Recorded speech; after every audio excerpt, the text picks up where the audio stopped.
দেড় বছর আগে চিত্রনায়িকা মাহিয়া মাহি ঘোষণা দিয়েছিলেন রাজনীতিক স্বামী রাকিব সরকারের সঙ্গে তার বৈবাহিক সম্পর্কের ইতি টেনেছেন। এরপর থেকেই দুজনকে আর একসঙ্গে দেখা যায়নি। মাহি ব্যস্ত ছিলেন যুক্তরাষ্ট্রে, আর রাকিব সরকারের অবস্থানও ছিল রহস্যে ঢাকা। অবশেষে মুখ খুললেন মাহি, বললেন রাগের মাথায় ডিভোর্সের কথা বলেছিলেন, বাস্তবে বিচ্ছেদ হয়নি।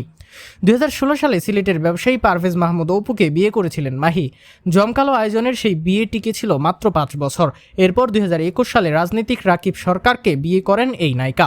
তবে 2023 সালের মাঝামাঝি হঠাৎই তিনি জানান রাকিবের সঙ্গে তার বিবাহ বিচ্ছেদ হচ্ছে। তখন গণমাধ্যমে মাহি বলেছিলেন, আমরা দুজনেই চেষ্টা করছি, কিন্তু যখন দেখেছি কিছুতেই মিল হচ্ছে না, তখন আলাদা থাকার সিদ্ধান্ত নেই।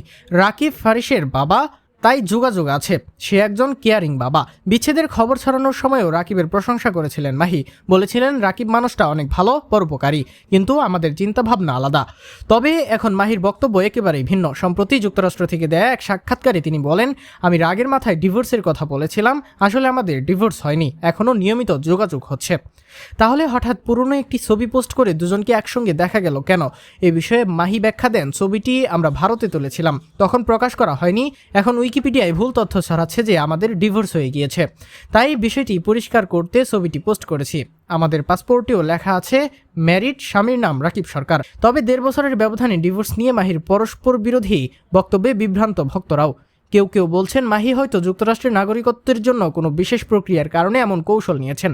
অন্যদিকে সংসদ নির্বাচনের সময় তিনি ঘোষণা দিয়েছিলেন আর সিনেমা করব না, কিন্তু সেই সিদ্ধান্ত থেকেও সরে এসেছেন ঢালিউডের এই আলোচিত অভিনেত্রী। প্রযোজনা প্রতিষ্ঠান জাজ মাল্টিমিডিয়া জানিয়েছে তারা শিগগিরই অন্তর্যামী নামে নতুন সিনেমার শুটিং শুরু করতে যাচ্ছে, যেখানে কেন্দ্রীয় চরিত্রে দেখা যাবে মাহিয়া মাহিকে।